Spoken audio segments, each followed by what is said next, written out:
بسم اللہ الرحمن الرحیم۔ السلام علیکم پیارے دوستو، آپ دیکھ رہے ہیں ہمارا چینل ڈیپ نیوز۔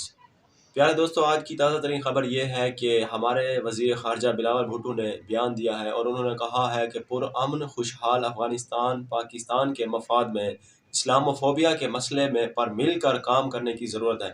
یہ ریمارکس دیے گئے ہمارے وزیر خارجہ بلاول بھٹو کی جانب سے۔ تو انہوں نے مزید یہ بھی کہا ہے کہ جکارتا وزیر خارجہ بلاول بھٹو زرداری نے کہا ہے کہ افغانستان ہمارا پڑوسی ہے اور ہمیشہ رہے گا۔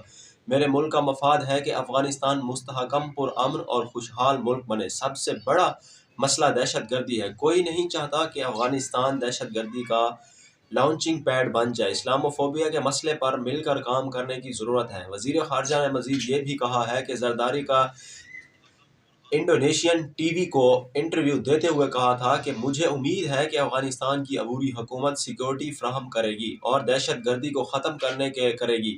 ہم سب پرامن خوشحال اور ترقی چاہتے ہیں کہ افغانستان بھی ترقی کی راہ پر گامزن ہو۔ اس لیے انہوں نے مزید یہ بھی کہا ہے کہ حال ہی میں ڈیموکریٹک فورم میں شرکت کرنے پر بہت خوشی ہے۔ پاکستان کی جمہوریت کی جدوجہد کے حوالے سے بھی طویل تاریخ ہے۔ مجھے اس حوالے سے پاکستان کی نمائندگی کرنے پر فخر ہے۔ معاشی بحران سے متعلق سوال کے جواب میں انہوں نے کہا کہ بدقسمتی سے دنیا کو ایک کے بعد ایک بحران کا سامنا ہے۔ ہم نے 100 سال میں ایک بار ہونے والی عالمی وبا کا سامنا بھی کیا ہے۔